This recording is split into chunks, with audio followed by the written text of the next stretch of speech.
Okay, dokie. Let's do our next lesson in Unit 5. This is application of integrals. We've learned average rate of or average value so far. This next one's a big one. Okay, we use this a lot with lessons moving forward, especially in this unit.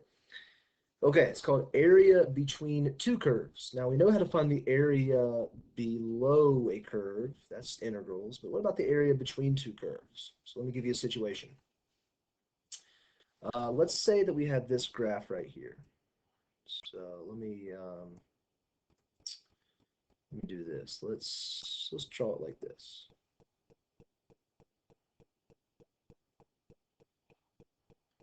Okay, let's say we have this as our axis. Let's say we have some function, we'll say some function f that looks like this. Okay, so we'll call this f. And we have another function g that does something like this. Okay.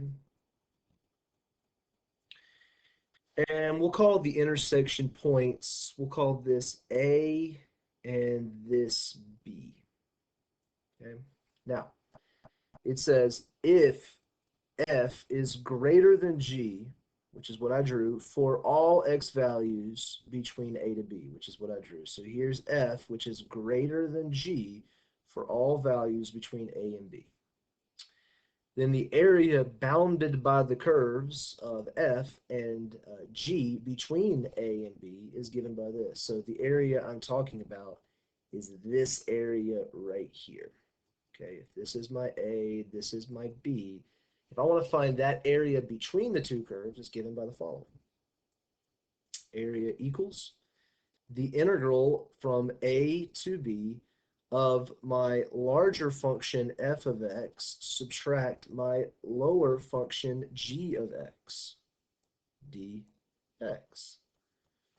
Literally, what I'm saying is to do the top function minus the bottom function. The bigger function, the top, subtract the bottom function. Um, uh, and the points of intersection, okay, so let's make a note of this. A and B are the intersections. The intersection that we use for our interval, intersection points, unless given a specific domain or interval. And we'll see examples of that later, but usually it's going to be the intersection points between two functions. Okay? Now think about why this formula right here works. Well, if you were to split up this integral using integral properties, it's literally saying, okay, you got the integral of this, subtract the integral of this. So what we're doing is I'm taking the area of the top function, which is all of this, and we're subtracting the area of the bottom function, which is this. So I'm taking the area of the bigger function, subtract the area of the smaller function, and if I do that, wouldn't I be left with the area on the inside of the two curves? So that's essentially what we're doing. Okay. All right, let's look at an example.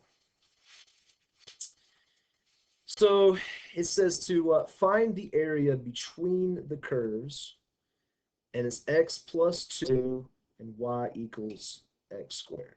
Okay, now the graph is already given here, but usually my first step would be to sketch, all right, sketch the graphs to see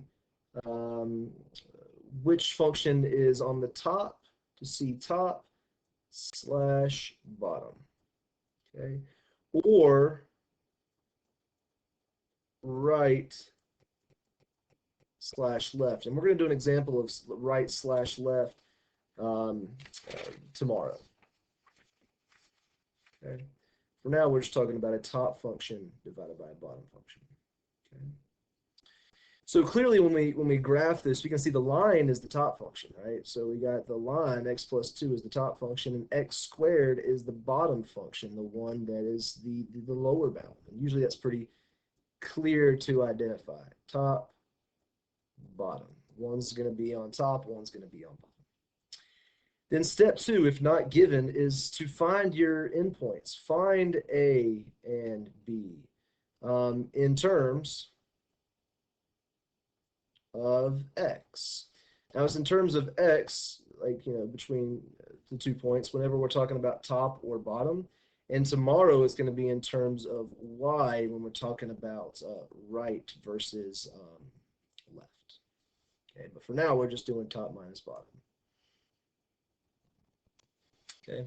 Now you can clearly see those points on the graph. One intersection point is right here at x equals 2, and the other intersection point is over here at x equals -1. But in case you can't see it on a graph, you just set them equal to each other and solve, right? I mean, that's how you find intersection points. We've done this for a while now, for a bunch of math classes.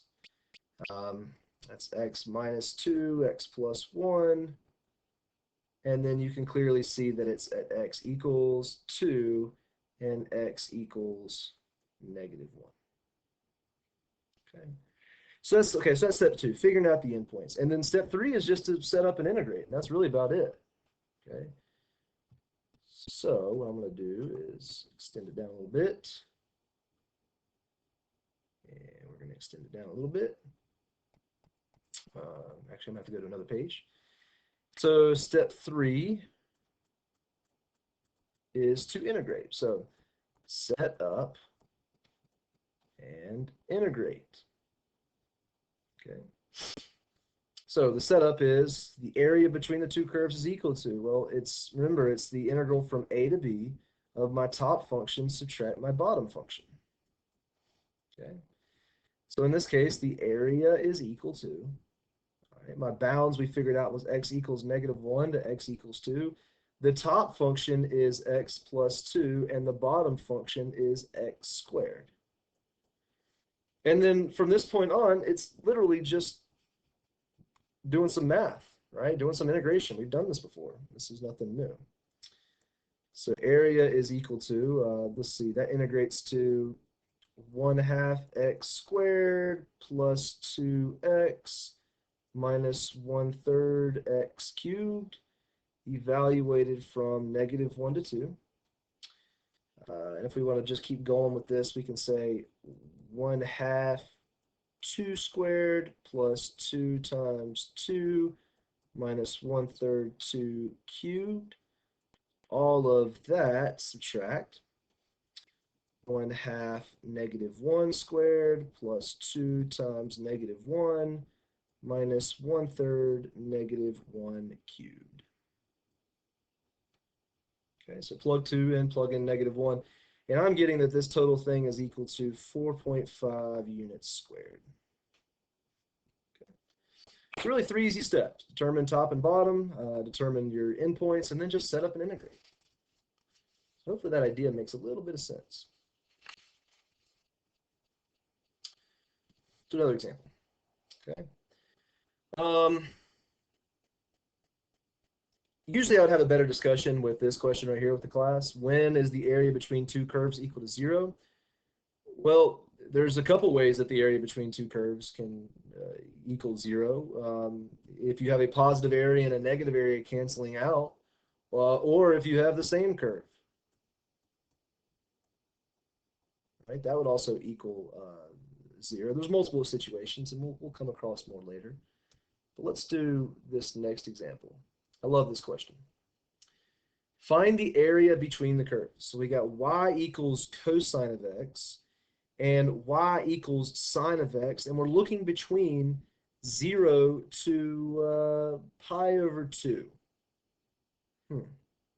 Okay, well, let's look at how that looks on this graph. So here is x equals 0, and here's x equals pi over 2. Now, where's the issue with this? What's going on? Well, I think we know based off of what sine and cosine looks like. We know that the blue function is cosine and the red function is sine, but is it true that one is always greater than the other? Well, no, not necessarily. So between, like how about right here, between 0 and pi over 4, it looks like cosine is on top and sine is on bottom. And then it switches. At pi over 4, it switches to where sine's on top and cosine is on bottom. So if we have two separate like times where if we have a point at which it switches from top to bottom, then we need to have two separate integrals. All right, isn't that how that should work? All right, so let's go through the setup here. First off, we need to figure out well, we need to look at our graph and sketch it and figure out which one's on top and bottom, but we kind of do that right here in step 1 on the graphs. Like we can see that cosine's on top between 0 and pi over 4, and then from pi over 4 to pi over 2, sine's on top. Okay. So step 2 was to figure out your endpoints, which again we already have done. We know that the first integral is going to be 0 to pi over 4. Pi over 4 is the intersection of cosine and sine. And the other integral is going to be from pi over 4 to pi over 2. That's where they switch. Okay. All right, so then in step 3, we're going to set it up. Okay, we already figured out the endpoints. That wasn't nothing too terrible.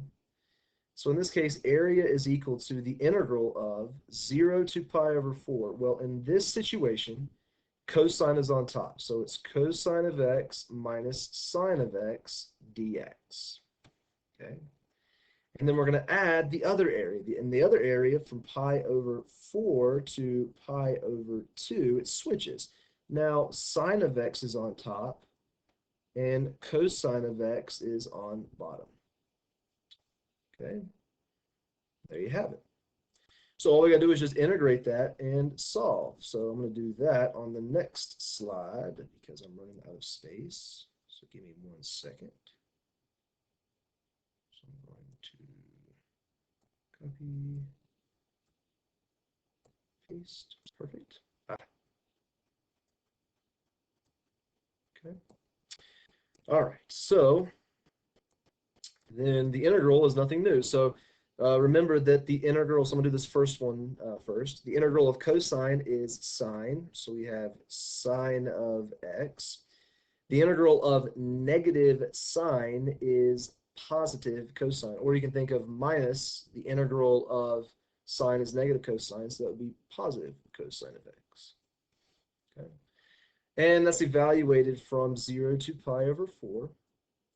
And then plus the integral of sine is negative cosine of x. And then the integral of negative cosine is going to be negative sine. From pi over 4 to pi over 2. So we just got to evaluate that and we can go on with our day. It's kind of long, it's kind of ugly, but that's okay. So it's the sine of pi over 4 plus the cosine of pi over 4. So all of that, subtract the sine of 0 plus the cosine of 0. And then we're going to add the negative cosine of pi over 2 minus the sine of pi over 2. Subtract negative cosine of pi over 4 minus the sine of pi over 4. So we just did a little bit of FTC part 2 there, right? We did, when I did the integral of the first one, it's this minus this, and then the integral of the second one is this minus this. And it's just a big equation, 2 big equations, so it's kind of annoying, but I don't think that the functions are too terrible to compute. Okay, so maybe we can do that real quick. The sine of pi, let me see if I can scroll down a little bit. There we go. The sine of pi over 4 is root 2 over 2 plus the cosine of pi over 4 is root 2 over 2 minus The sine of 0 is 0. The cosine of 0 is 1 plus. The negative cosine of pi over 2 is 0 minus the sine of pi over 2 is 1. And then finally subtract. The negative cosine of pi over 4 is root 2 over 2 minus the sine of pi over 4 is root 2 over 2. Okay. Now, I'm not going to spend the time simplifying all that together. I don't think it's too terrible to do, but once you compute the trig, honestly, you can leave these unsimplified, just like when we were doing derivatives. Okay. There you go. All right, I got one more, and we're making pretty good time here. Okay. Now, here's an example of two functions that normally I would not really know which one's on top and which one's on bottom. So it's helpful to be able to graph these, or if you don't have access to a graphing calculator, maybe just set them equal to each other, test points, something like that. I'm going to do this one as a calc active problem. Because if I'm being completely honest with you, I don't want to set this equal to x to the fourth minus x and solve for the intersection points. I don't think they're that pretty, and I don't really feel like trying to do that. So we're not going to worry about doing that. Okay. Now, if you were to type this in the calculator, which there's a screenshot of it right there, you can see that this is the top function and the quartic is the bottom function. So we're going to set this up. Okay. The integral is going to be the intersection points, which for now, I believe the first one is at 0, and I'm going to call this intersection point A. So it goes from 0 to A of the top function, which is x over the square root of x squared plus 1, minus the bottom function, which is x to the fourth minus x dx. So we have set it up. Okay, we've done the top function minus the bottom function. Okay. Now, if this is a calc active problem, which sometimes it is, first things first is you want to figure out what the intersection point is. You want to figure out where the two functions are crossing on the graph. We already kind of see on the graph that it's at 0, 0, but let's figure out what the other point is. And whenever I did this, I got that it was at x equals 1.1807757. And I would put that entire quantity in for the upper bound. Okay, so I got that's the other intersection point. Now, I'm going to type all of this into my graphing calculator. Okay, now just as a reminder, you're going to go to Math,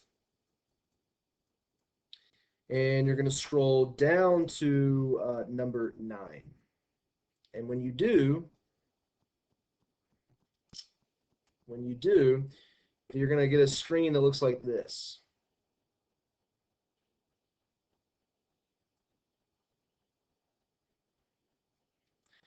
So you just put in the corresponding parts, right? So inside the quantity is the two functions, top minus bottom. You're going to put an x right here. You're going to put 0 right here. And you're going to put that a value right there. Okay, so I'm going to do that now for you. And whenever I put that in the calculator and I found this area right here, okay, I got my final answer. Should be 0.7853 ... units squared. Okay. All right, cool. And if you want to try to do that integration by hand, it's doable, but I wanted to treat this as a calc active problem, okay, especially since the intersections were ugly. All right, well, can't do partner work, but I did give you a worksheet to try. Okay, and normally I'd like to do number 2 with you, but I think this is it's okay to do on your own.